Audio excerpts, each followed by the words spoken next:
সুরে সুরে গানে একটা সম্পর্কে জেদ থাকতে হয়, জেদ রাখতে হয়।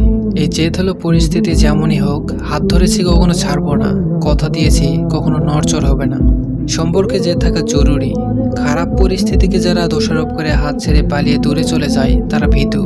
এই যে আমি তোমাকে নেশার মতো চেয়ে বসে আছি, এই নেশা তোমাকে ভোগ করার জন্য না, অনুভূতি জমিয়ে রাখার এক তীব্র নেশা। তোমাকে ভালোবাসতেই হবে, এক অনন্য নেশা। এই নেশা বারবার তোমার প্রেমে পড়তে বাধ্য করা। ভবিষ্যতে কি হবে না হবে সেসব ভেবে আমার নিখুঁত অনুভূতির বিঘ্ন ঘটাতে পারি না। আমি বুঝি সম্পর্ক, আমি বুঝি আমরা একসঙ্গে থাকলে ভালো থাকি, আলাদা থাকলে বিষাদ লাগে। রোজকার কলমে তোমাকে লিখি, পৃথিবীর প্রাচীন সভ্যতার মতো তোমার চোখের ভাষায় শতাব্দীর আয়ুগুলো বেঁধে রাখি। তোমার চোখের নেশায় পুড়ে মরি, তোমাকে হারাতে দেওয়া যাবে না। এই জেদটুকু না হয় থাকুক।